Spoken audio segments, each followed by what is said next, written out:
8월 4일 주일 예배를 시작하도록 하겠습니다. 기도하겠습니다.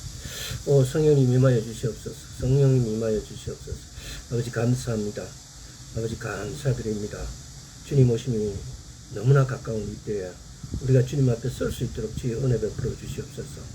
주의 오심이 가까울 때 주의 말씀에 우리에게 먹이시사 우리로 말씀을 먹음으로 성장케 하옵시고 주님 앞에 설 수 있도록 또한 아버지 저희를 인도하여 주옵소서. 감사드리고 우리 주 예수 그리스도 이름으로 기도드리옵나이다. 아멘.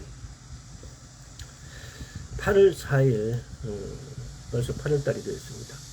지난 시간에서 헬레니즘과 헤브라이즘, 헬레니즘이 영향에 의해서 오늘날 우리의 교회가 말씀이 말하지 않는 그야말로 인본주의적인 거, 인간이 지향하는 거, 인간이 판단하는 거,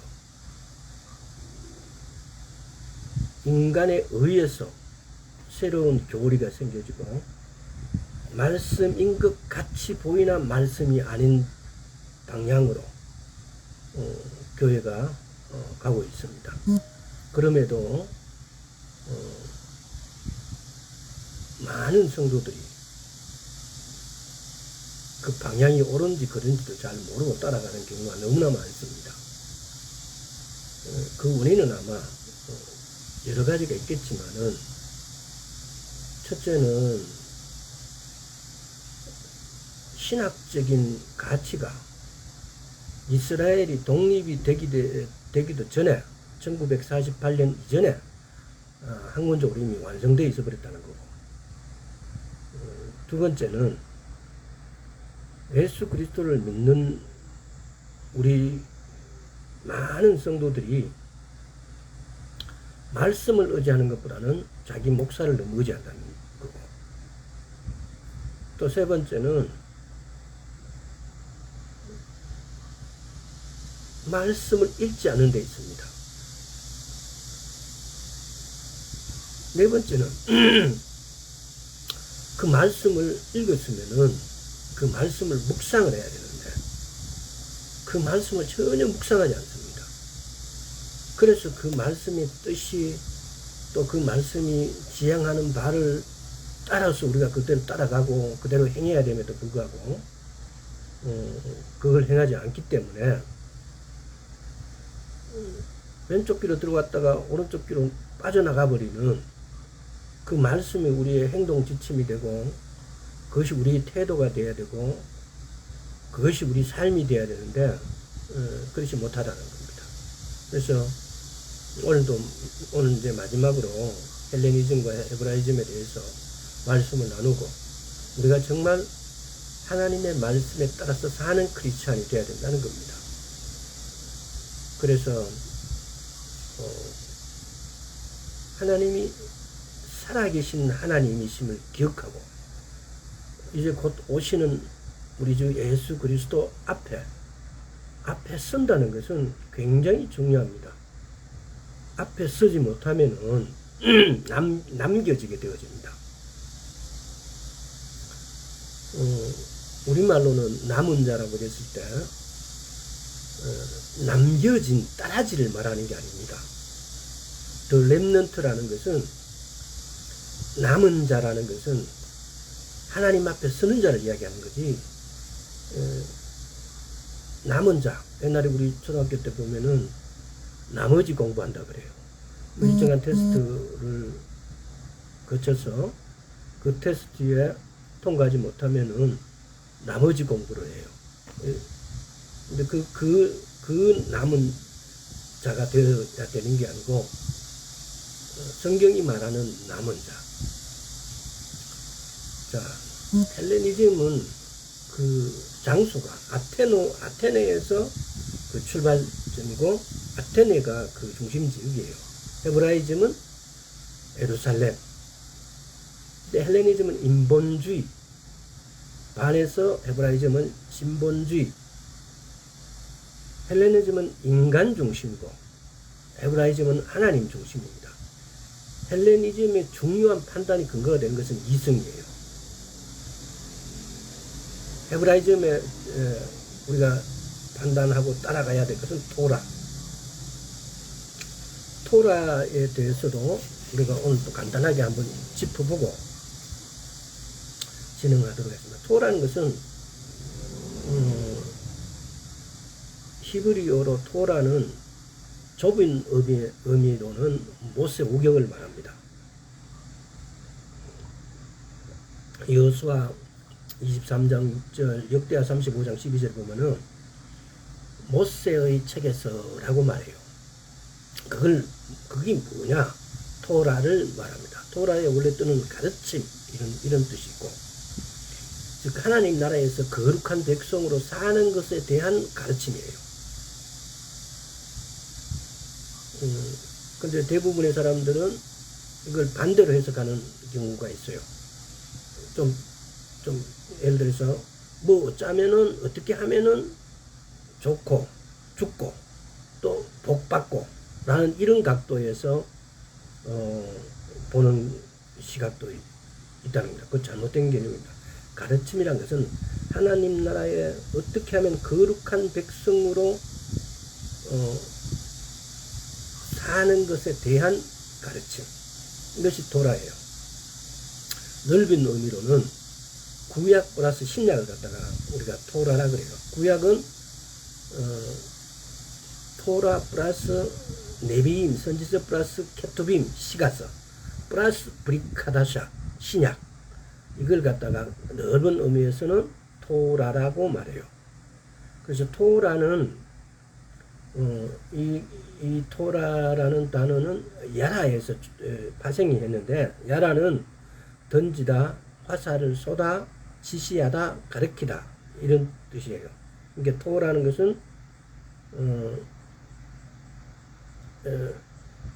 이 히브리어는 우리말은 오른쪽에서 왼쪽에서 오른쪽으로 읽지만 히브리어는 오른쪽에서 왼쪽으로 읽어요.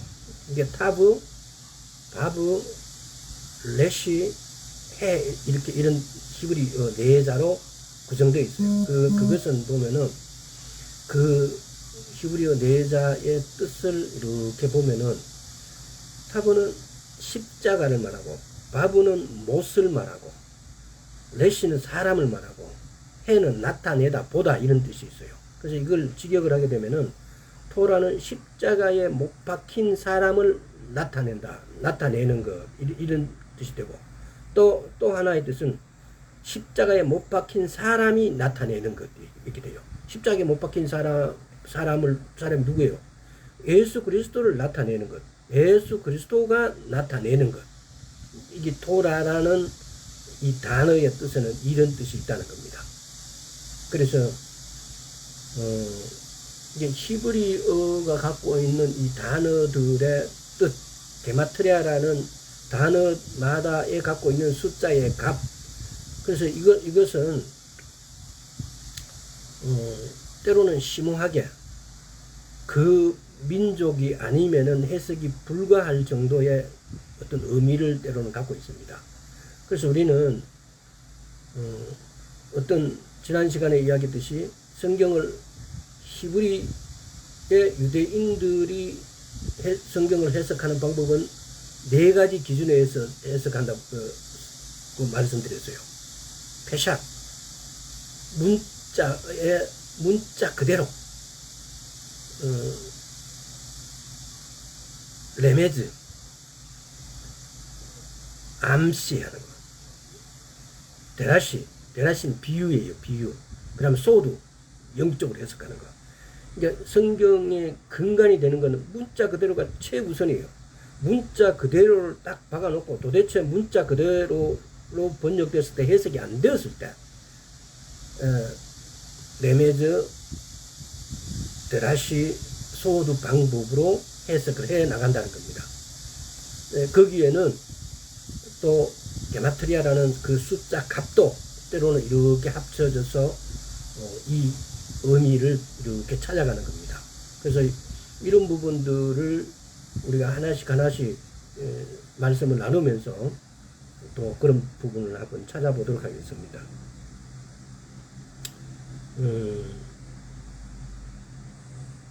누가복음 24장 27절 하나만 한번 찾아보고 가겠습니다. 마가복음 24장 27절. 이거는 이제 율법에 대해서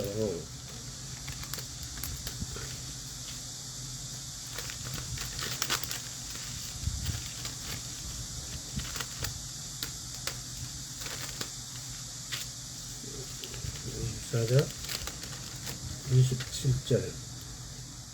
이에 모세와 및 모든 선지자와 글로 시작하여 모든 성경에 쓴 바 자기에 관한 것을 자세히 설명하시니라. 모세와 및 모든 선지자의 글로 시작하여 모든 성경을 쓴 바 자기에 관한 것을 자세히 있으며, 그러니까 모세와 및 모든 선지자의 글, 이것이 구약이에요. 모세와 및 모세가 한 것이 뭐예요? 토라예요. 모세오경이에요. 모든 선지자들로부터 게 선지서, 시가서, 게투빔이에요. 그러니까 이게 쉽게 말하면 우리말로 표현하자면 구약이라는 거죠.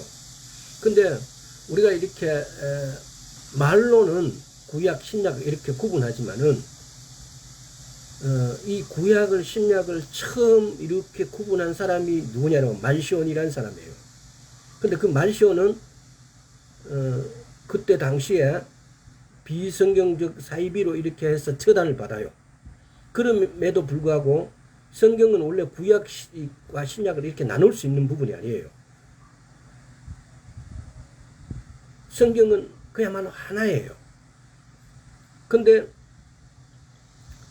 이런 이상한 바탕에서 출발돼 갖고 오늘날 우리나라에도 그런 교단들이 있어요.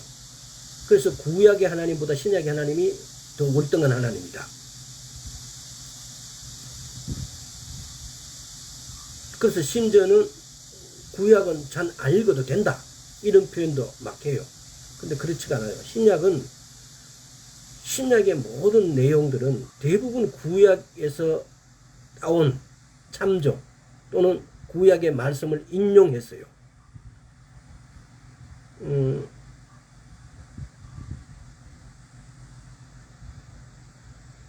만약에 구약을 배제해버린 신약은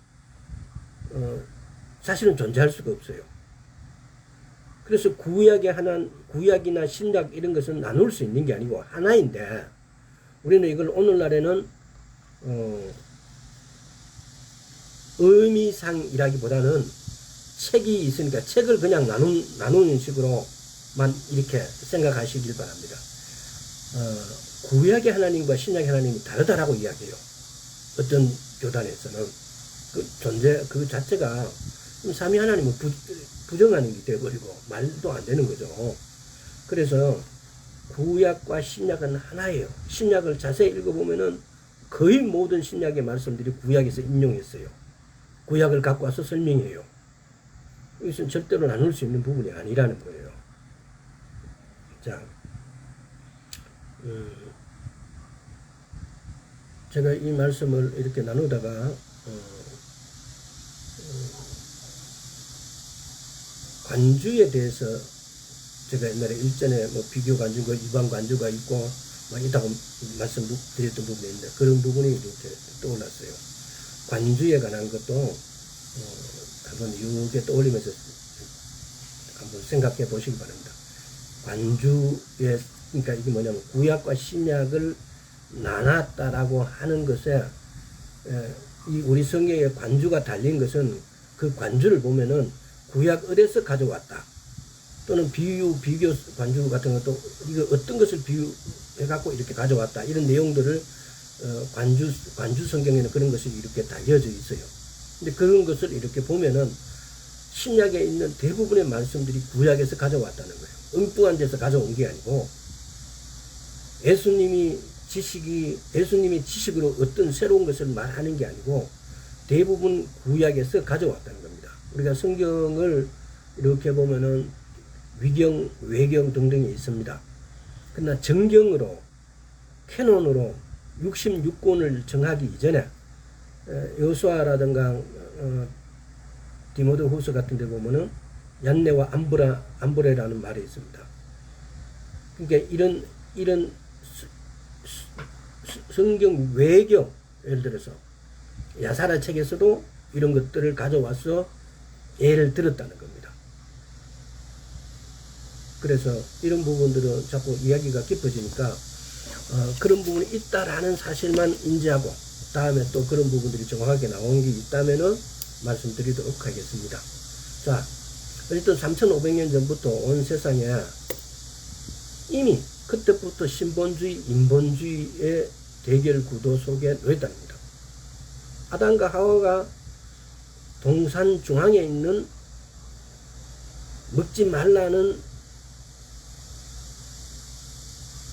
때깔 좋은 과실을 따먹는 순간 따먹는 생각이 들어간 것은 뭡니까? 인본주의적인 생각입니다. 이렇게 헤브라이즘은 하나님께서 천국을 쉽게 말하면 천국을 만들어서 놓고 금지할 것, 해야 될 것을 이렇게 정해 놓은 거예요. 그래서 해야 될 것을 이렇게 하면은 네가 나와 같이 살 수 있다라고 이렇게 하나님 나라를 이렇게 공포를 해 놓은 거예요.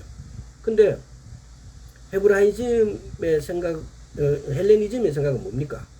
나도 하나님 같이 되어서 내 생각이 내가 결정하는 것이 그 판단력이 곧 하나님의 말씀처럼 법이 되는 걸 말하는 거예요. 그래서 헬레니즘이 말하는 그것은 이데아라는 것도 그래요. 저 우주놈의 어딘가에 그런 이상의 세계가 있을 것이다. 그 이상의 세계를 가는 데는 이상 세계에 필요한 그노시스란 지식을 취득함으로써 갈 수 있다. 이 하나님은 천국을 이렇게 하나님께서 만드신다 그래요. 예수님께서 올라가서 집 짓는다 그러세요. 근데 헬레니즘은 자기들이 지어야 돼요. 자기들 사상으로 천국을 만들어요. 전혀 결과치가 전혀 예상이 되지 않고 결과치하고는 아무 상관없는 아무것도 어떤 대가를 우리는 기대할 수 있는 대가가 아닌데 그 막연한 상황을 기대하게 만드는 거예요. 그러니까 이게 하나님을 믿는 것과 사단을 믿는 것 차이예요. 하나님을 믿는다는 것은 하나님께서 우리에게 이렇게 예를 들어주셨어요. 이렇게 하면은 네가 하나님의 자녀가 되어지고 이렇게 살면 네가 천국에 갈 것이다 라고 말씀하시는데 물론 우리가 다 그 천국이 가보지는 못했어요. 하지만은 헬레니즘은 하나님과 비슷한 것 같지만은 자기들이 그노시스란 지식을 가지고 이데아라는 세계를 막연한 이데아 세계를 가는 거예요. 그 이데아 세계를 가는 것은 그 그노시스란 지식이 그 이데아에다가 들려준다라고 이야기해요. 우리 인간이 그렇게 고매한 지식이 있습니까? 우리 인간이 그렇게 할 수 있는 능력이 있냐고요. 이렇게 성경의 본질을 살짝 뒤집어 놓은 거죠. 이것이 헬레니즘이에요. 이것이 인본주의예요. 그래서 이 인본주의 헬레니즘이 교회 안으로 들어와버리게 됐어요. 그래서 우리는 하나님을 소망을 기대를 하나님께 두는 게 아니고 이 헬레니즘의 어떤 그노시스라든가 이데아에다가 우리의 소망을 두어버려요. 그러니까 그런 게 어떤 영향이 있는 걸 한번 여러분들 한번 생각해 보세요. 왜? 자꾸 천국 간다 그래요. 그 말이 완전히 틀린 건 아니죠. 천국 가요. 그런데 어떻게 해요? 결론적으로. 하나님은 이 땅에다가 하나님 나라가 임해요. 그래서 이 땅에서 천국을 찾아야 되고 이 땅에서 하나님의 가르침을 그냥 그대로 받아야 돼요. 그래서 하나님께서는 우리에게 성령님을 보내주셨어요. 하나님이 계신 곳이 천국이에요. 근데 우리는 이 헬레니즘은 자꾸 간다 그래요. 어떤 세계? 이데아의 세계로. 근데 하나님은 이 땅을 내려오신다 그래요. 비슷한 것 같지만 확연히 틀려요. 근데 이런 헬레니즘의 문화가 우리 교회 안으로 너무 깊숙이 들어와 있어요. 그래서 예수를 믿는데 막연해요. 그 그노시스라는 것이 가르치는 그 지식은 성경에는 여러 구절에서 천국에 대해서, 하나님에 대해서, 이 땅에 주님이 오심에 대해서 이렇게 소상히 기록하고 있어요. 근데 이 헬레니즘에 대해서는 성경에 어디 한 군데 나와 있는 데가 없어요. 그럼 그걸 어떻게 해결해야 됩니까? 사람들이 입으로 쉽게 말하면 거짓말을 해가지고 이 사상으로 누각을 짓는 거죠. 근데 그런 것이 우리 교회 안에 너무 깊숙이 들어와 있어가지고 사람들이 자기도 모르게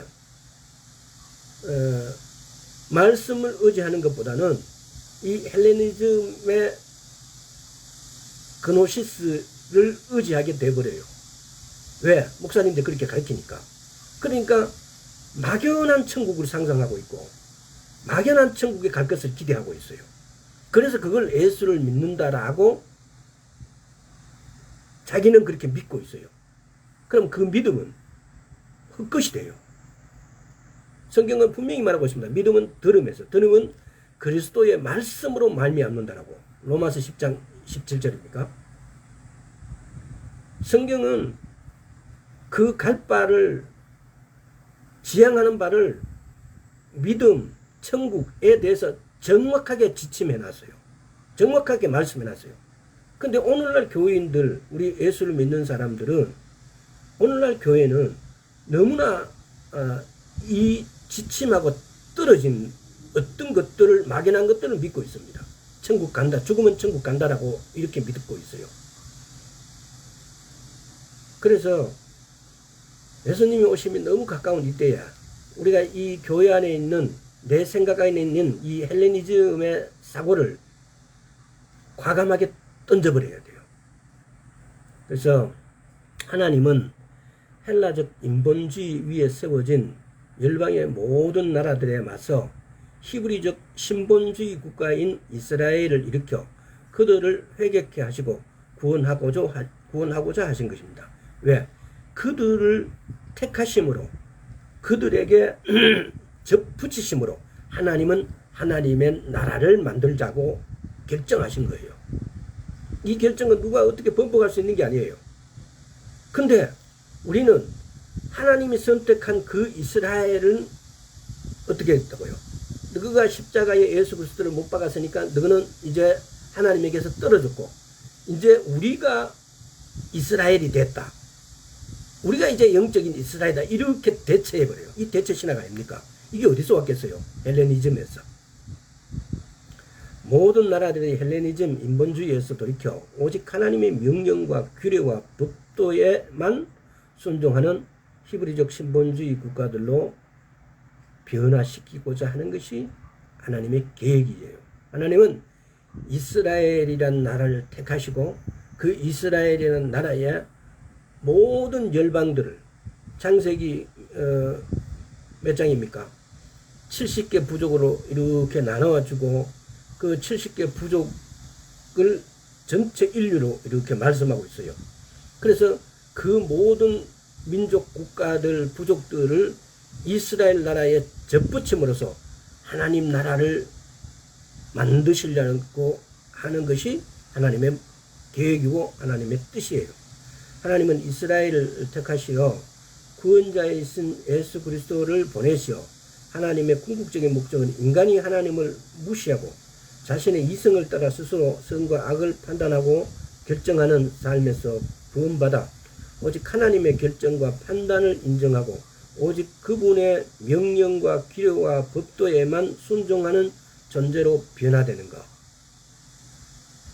이걸 잘 생각해 보십시오. 오직 이 토라 모세 오경을 주시고 네비임 선지서를 주고 케투빔 시가서를 주시고 브리타나사 신약을 주셔가지고 이 말씀을 믿고 이 말씀에 따라 행동함으로 인해서 하나님이 만드신 그 하나님의 나라로 그 말씀을 따르는 자에게 하나님께서 인을 치세요.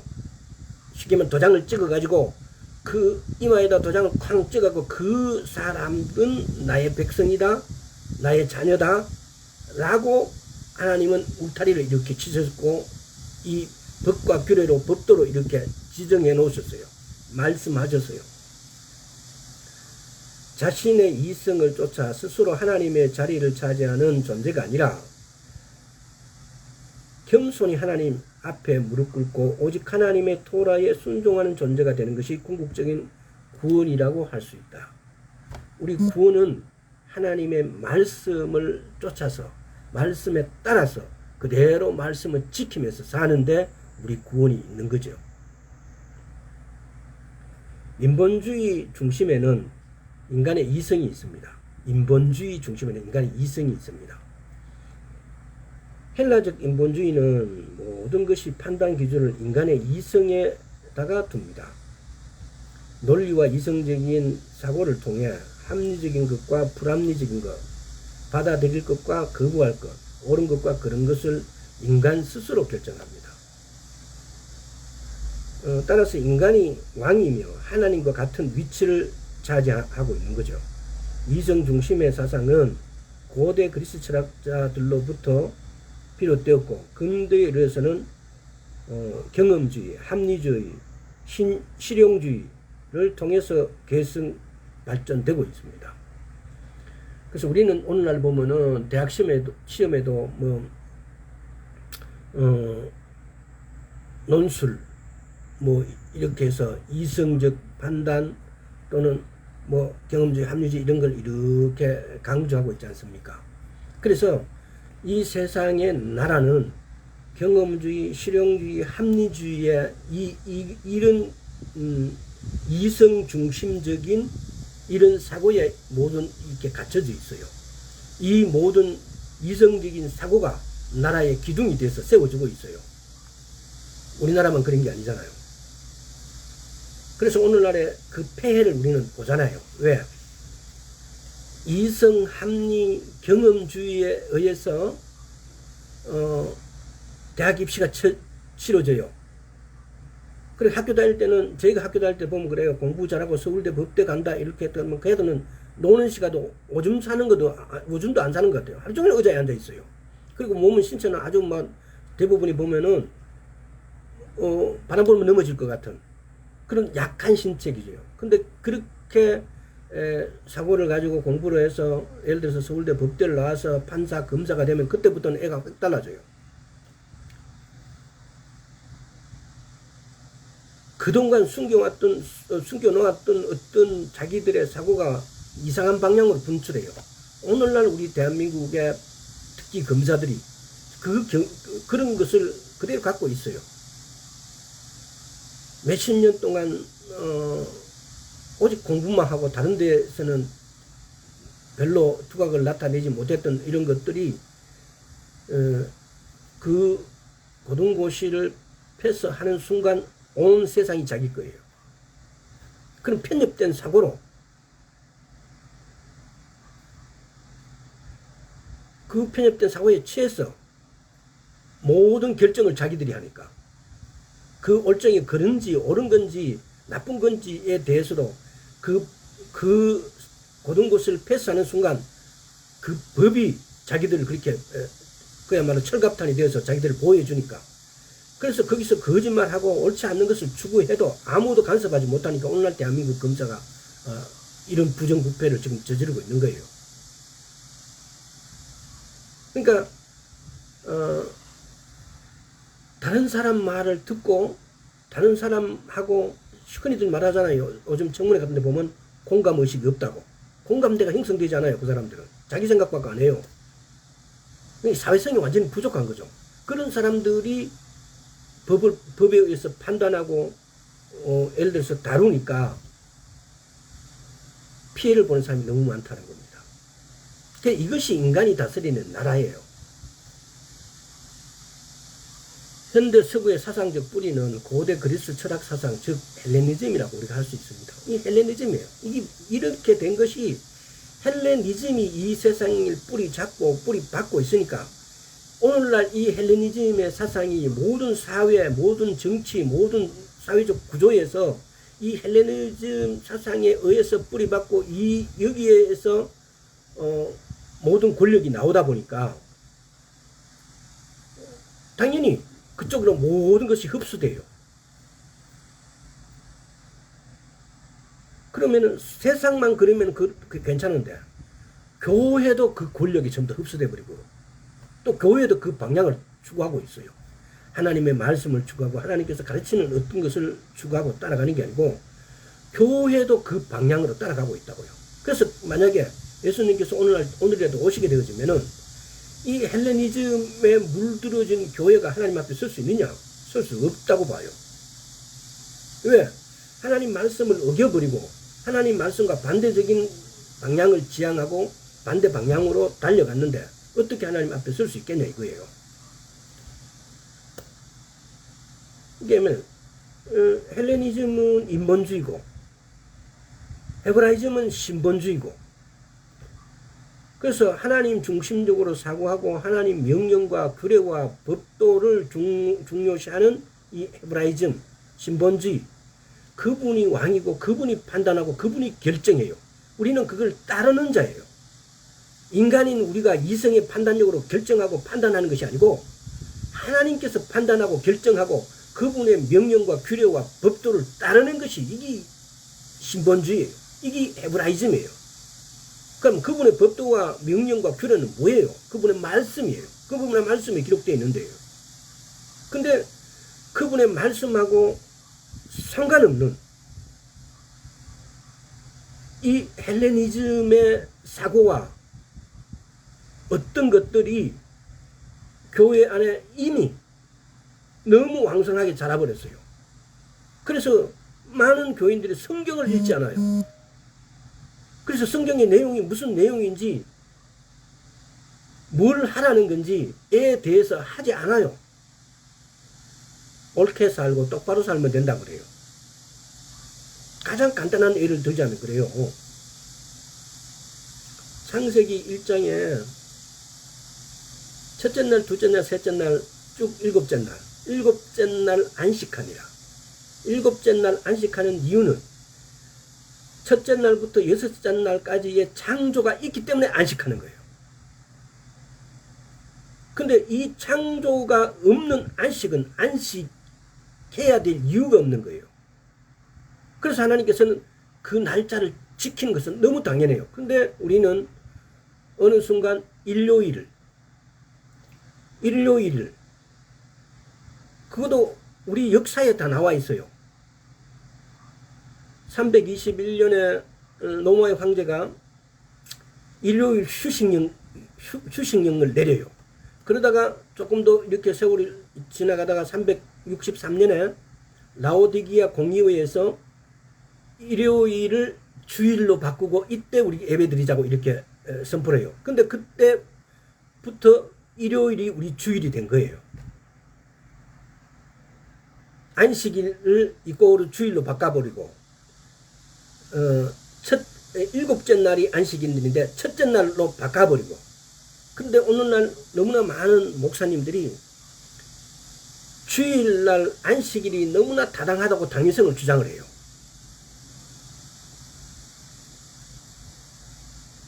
아니 그걸 안 지키는 것까지는 그것도 온당하지 않지만은 막 그런다 칩시다. 근데 주일이 안식일과 똑같다고 예수님이 그때에 부활하셨다고 막 억지 논리를 갖다 붙여요. 그래서 이제 주일이 안식일이다라고 성경에 보면은 그런 구절이 오해산 안식일 첫날 이라고 그때 첫날이 어떤 날인지 그 절기 안식일에 대해서 전혀 감안하지 않기 때문에 그 절기 안식에 대해서 이야기해 난 건데 안식일 첫날 이렇게 할 때 그런 안식일들은 근데 그거는 감안 안 하고 그 주일 안식일만 대비시켜 가지고 안식일 첫날이니까 안식일 예를 들어서 안식일이 토요일이잖아요. 금요일날 해지기부터 토요일 해지기 전까지니까 그 다음 날이니까 그는 일요일이다. 이상한 논리를 갖다 붙여갖고 그렇게 해서 주일 안식일이 옳다고 막 설교를 해요. 가정한 거죠.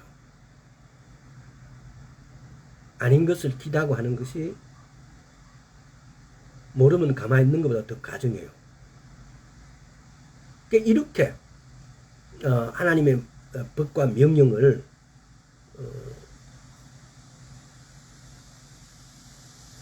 잘못된 방향으로 유도하고 가르치고 있어요. 그래서 토라라는 것은 가르침인데 그분의 가르침, 그분의 명령, 그분의 규율, 그분의 법도를 따라서 우리가 사는 것이 이게 천국 가는 길이에요. 그래서 이게 보면은 다시 본론으로 들어가서 창세기 2장에도 보면은 선악과라는 문제가 나와요. 이게 벌써 헬레니즘이 시작된 거예요. 선악과를 따먹자라고. 인간의 사탄의 꼬임을 받아가지고 자기가 그 선악과를 먹음으로 인해 갖고 자기가 판단하고 자기가 책임져야 되고 자기가 결정하게 되고 이거예요. 선악과를 따먹게 되어지면은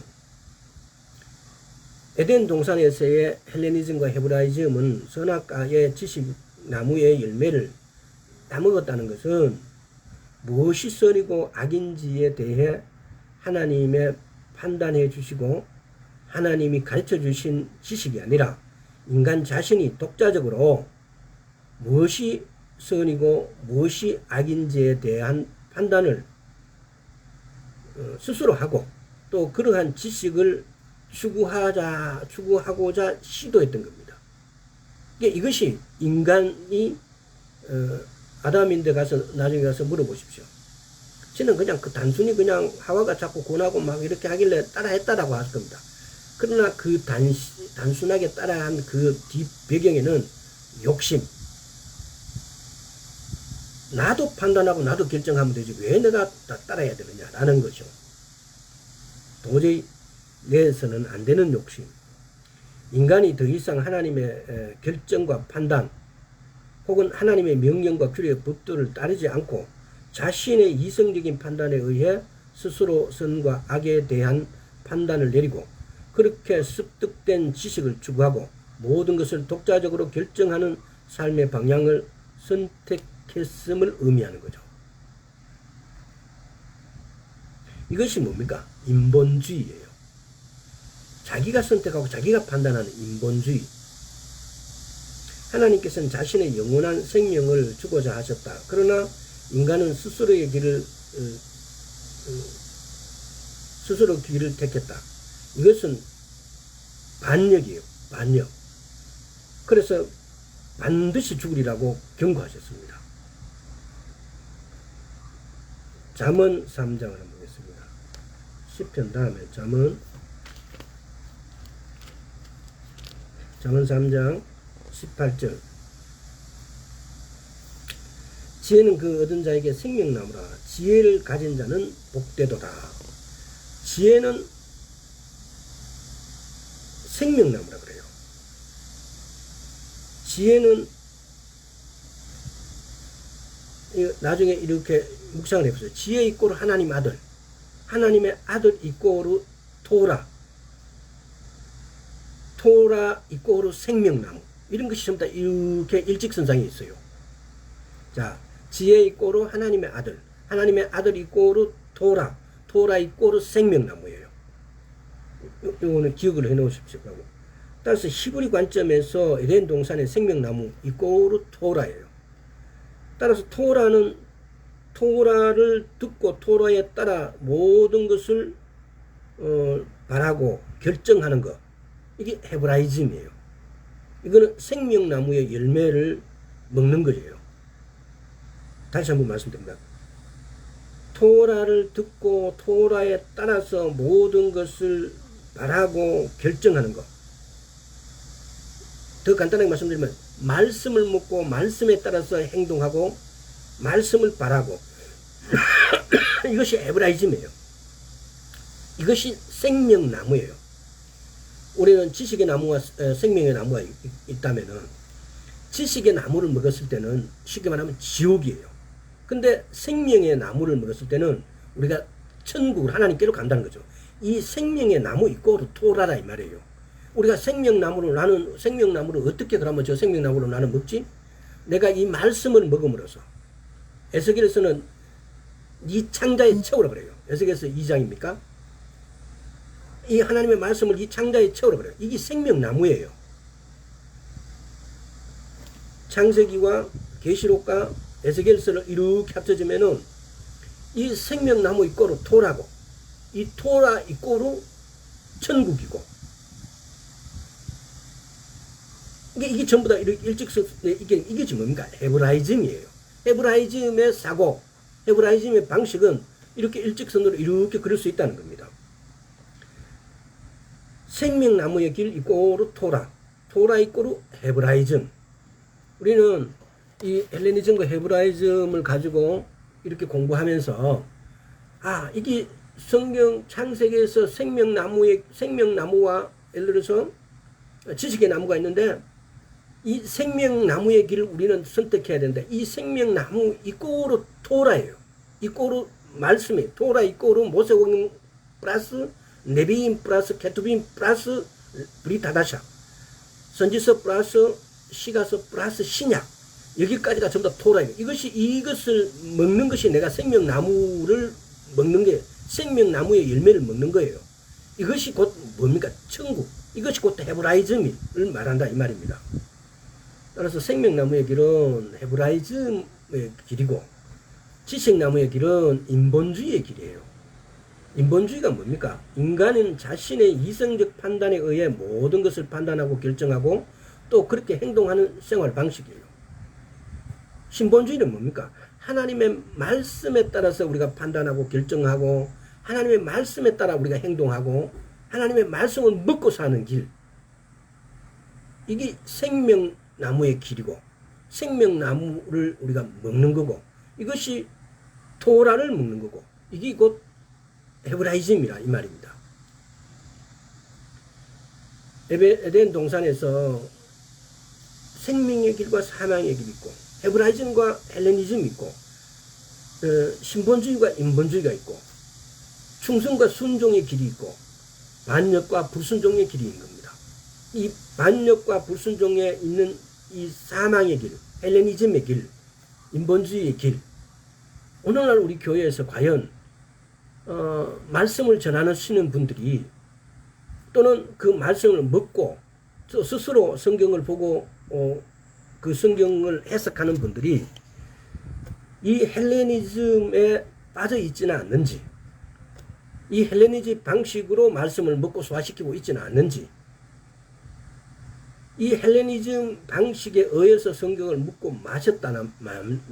마셨다라면은 이제 성경에서 이 헬레니즘의 방법을 걷어내는 것이 살 길이에요. 너무 중요한 부분입니다. 왜? 예수님이 곧 오실 때에 우리가 예수 그리스도 앞에 서지 못한다면은 남겨지는 자가 되어져요. 더 렘넌트가 아니고 따라지가 더 레스토프라 그래야 되나요? 영어로 표현하면 남겨진 자가 돼요.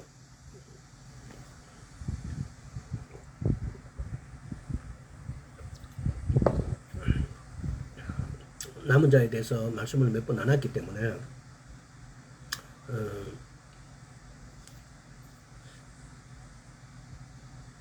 지나간 어디에 나왔는지 모르겠는데 한번 살펴보시기 바랍니다. 신명기 11장을 한번 보겠습니다. 26절에서 28절.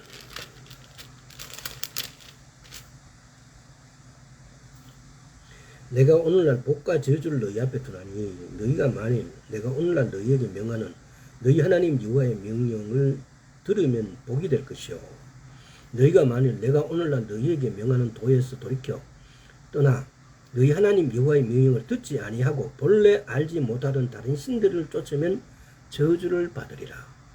복과 저주가 하나님의 말씀을 따르느냐, 다른 신들의 말을 따르느냐의 차이라는 겁니다. 신명기 30장, 조금 더 뒤에 가서 30장을 한번 찾아보시기 바랍니다.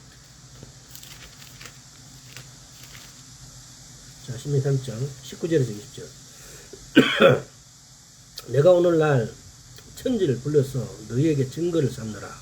내가 생명과 사망과 복과 저주를 네 앞에 두었은즉 너와 네 자손이 살기 위하여 생명을 택하고 네 하나님 여호와를 사랑하고 그 말씀을 순종하며 또 그에게 복종하라. 그는 내 생명이시요 내 장수시니 여호와께서는 네 열조 아브라함과 이삭과 야곱에게 주리라고 맹세하신 땅에 내가 거하리라. 토라에 대한 순종은 생명나무의 길이고 토라에 대한 불순종은 지식나무의 길이에요. 마태복음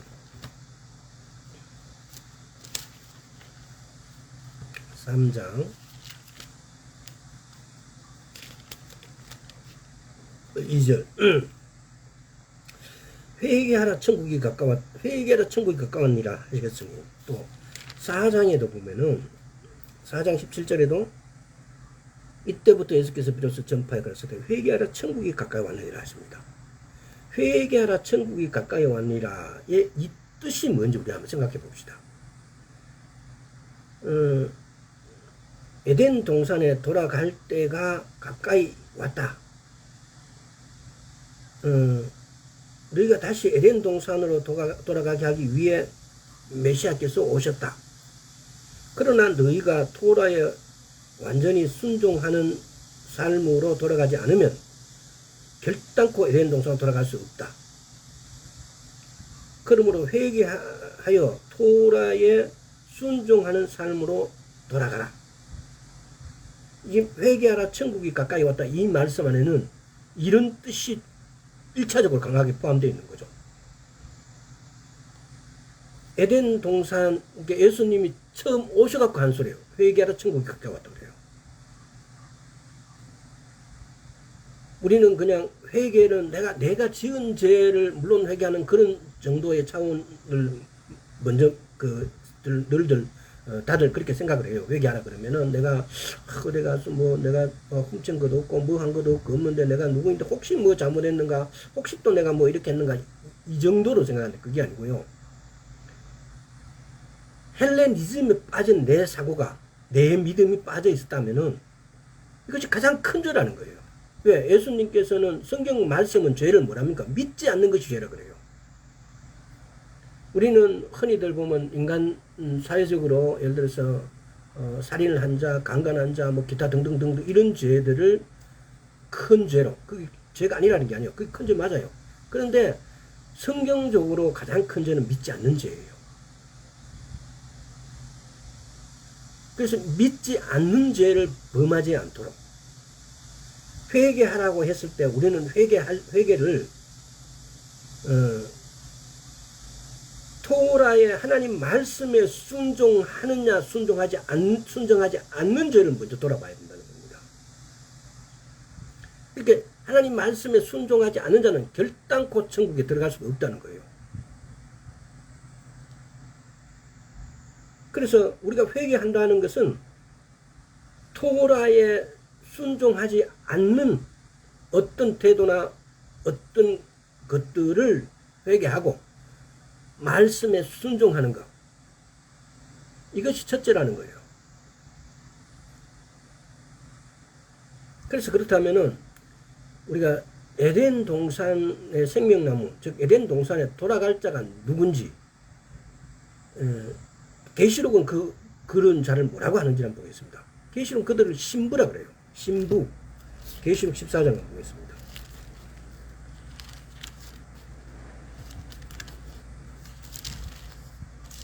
저도 처음에 신부라 그러니까 남자인 내인데 신부라 그러니까 이 말이 아주 이게 이게 너무 이상했어요. 이게 감각이 좀, 제가 경상도 사람이라서 그런지 그런 사고에서 굉장히 굳어져 있더라고요. 그래서 그 말씀 참 받아들이기가 너무너무 이렇게 좀 내가 신부라는 이걸 받아들이기 굉장히 힘들었어요. 자 14장 12절 보세요. 성도들의 인내가 여기 있나니 저희는 하나님의 계명과 예수 믿음을 지키는 자. 하나님의 계명과 예수 믿음을 지키는 자. 하나님의 명령과 규례와 법도를 지키는 자. 하나님의 명령, 규례, 법도, 이걸 지키는 자. 이 명령과 규례와 법도도 이게 시간 있으면 한번 자세하게 그 파트별로 이렇게 나눠보면 좋을 텐데 언젠가 한번 나눠보도록 하겠습니다. 제가 서두에 율법이란 걸 말씀드렸잖아요. 율법은 토라를 말하고 그 율법 안에는 또 600 히브리인들은 613개의 계명이 있습니다. 하라 하지 마라. 그래서 하지 마라 365개, 하라 248개, 이렇게 하라와 하지 말라로 나눠져 있다는 겁니다. 자, 마태복음 나중에 또 그 부분이 나오면 자세하게 또 살펴보도록 하고, 마태복음 5장 17절에서 20절. 내가 율법이나 선지자나 폐하러 온 줄 생각하지 말라. 폐하러 온 것이 아니요 완전케 하려 함이라. 진실로 너희에게 이르노니 천지가 없어지기는 율법의 1.1획도 1.1획이라도 반드시 없어지지 아니하고 다 이루리라. 그러므로 누구든지 이 계명 중에 지극히 작은 것 하나라도 버리고 또 그같이 사람을 가르치는 자는 천국에서 지극히 작다 일컬음을 받을 것이요 누군지 이를 행하면 가르치는 자는 행하고 가르치는 자는 천국에 크다 일컬음을 받으리라.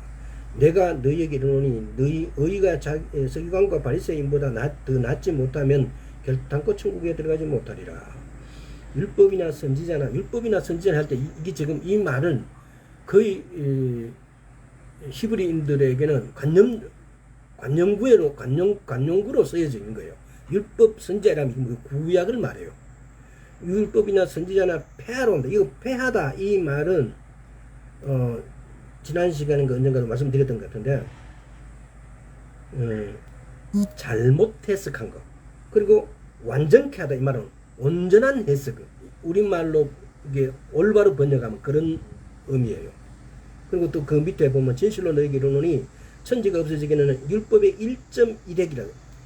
히브리어 요두에는 그림 장식력 요두는 아주 이렇게 작은 그 히브리어 중에서 가장 작은 글자예요.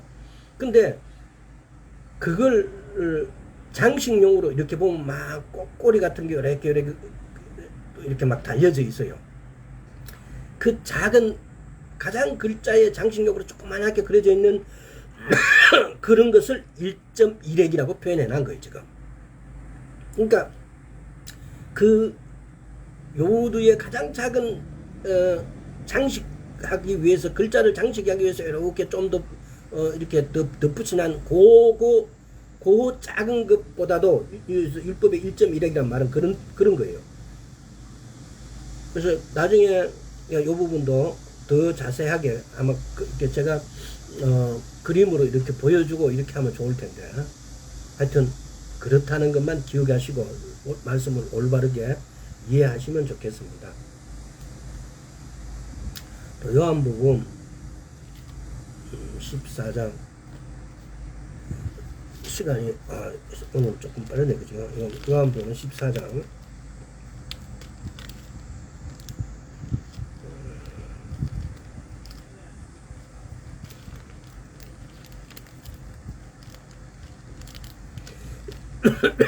요한복음 14장 15절. 너희가 나를 사랑하면 나의 계명을 지키리라. 이게 누구라 그런다고요? 신부라 그런다고요. 에덴 동산에 들어갈 자는 너희가 나를 사랑하면 내 계명을 지키리라. 이렇게 하나님의 계명을 지키는 자, 하나님의 계명을 지키는 자, 하나님의 말씀을 지키는 자가 신부라고요. 히브리서 13장을 한번 보겠습니다. 히브리서 13장 8절.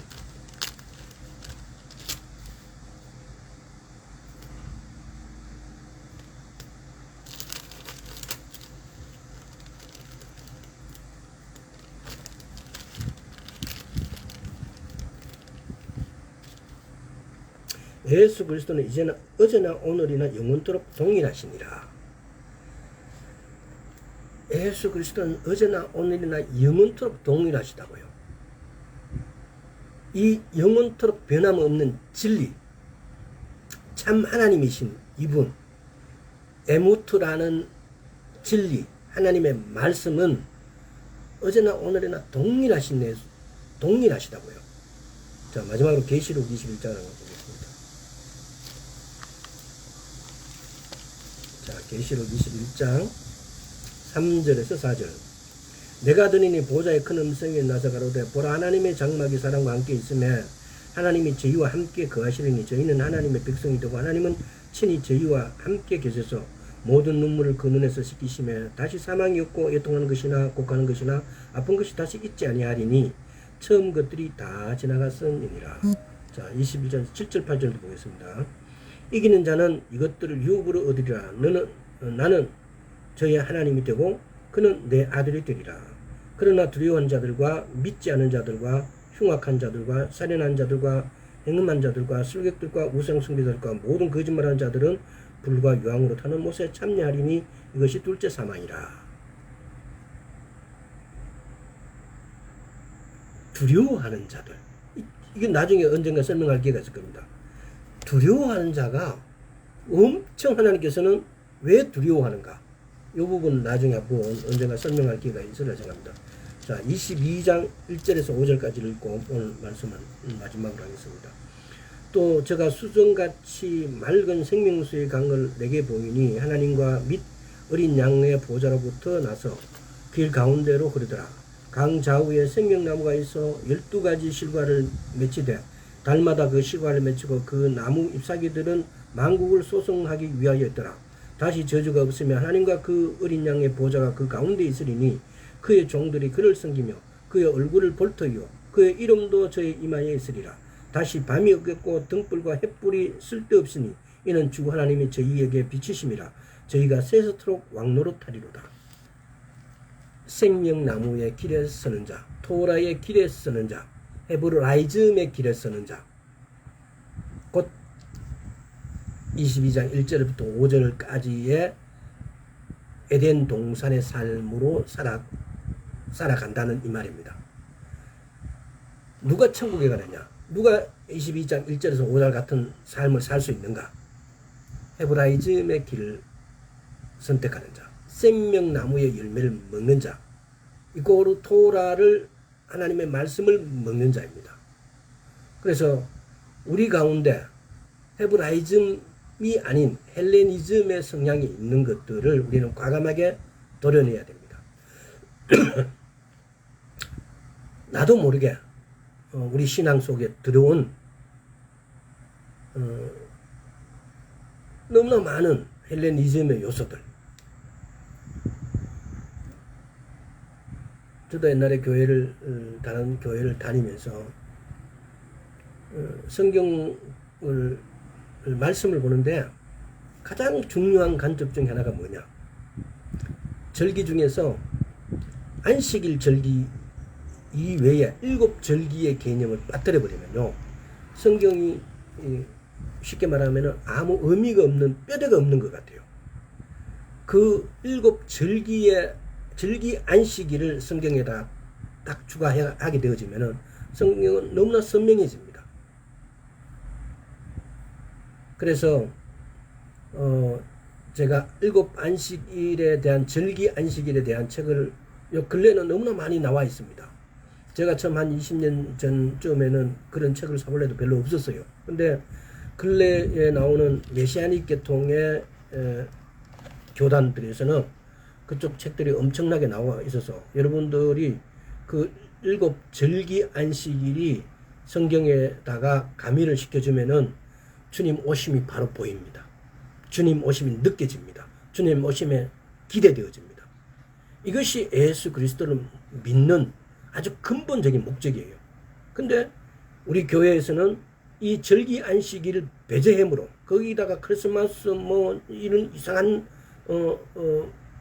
부활절 말만 갖고 온 예수 그리스도가 부활한 그 부활절이 아닌 이상한 부활절, 뭐 사순절, 이상한 어떤 것들을, 이것들을 다른 종교에서 끌고 와서 이걸 가미시켜 놔버렸기 때문에 마치 일요일 안식일을 일요일 바꾸듯이 사순절 뭐 이런 것들도 그런 것에다가 바꿔놨기 때문에 이 성경의 절기를 제대로 볼 수 없기 때문에 이게 바로 헬레니즘에서 들어온 물결 중에 가장 큰 물결이라고 저는 개인적으로는 그렇게 생각해요. 그래서 그런 헬레니즘을 걷어내고 오로지 말씀 그대로를 페샷 말씀을 제일 먼저 레메즈 암시하는 거, 그 다음에 데라시 비유, 그 다음에 소드, 이 말씀을 이런 정확한 히브리 관점에서 해석해서 말씀이 날개를 달고 지 맘대로 날아가지 않도록 여러분 해석하는데 또 주의해보고, 또 오늘날은 여러 매스 미디어가 발달되어 있으니까 그런 관주들도 열심히 찾아서 똑바로 해석하시고 똑바로 믿음을 가져올 수 있도록 말씀을 묵상하고 읽기 바랍니다. 오늘 여기까지 하겠습니다. 아버지 감사드립니다. 옳은 말씀, 옳은 길, 헤브라이즘의 길, 생명나무의 열매를 먹을 수 있도록 주여 은혜 베풀어 주옵소서. 감사드렸고 우리 주 예수 그리스도 이름으로 기도드리옵나이다. 아멘.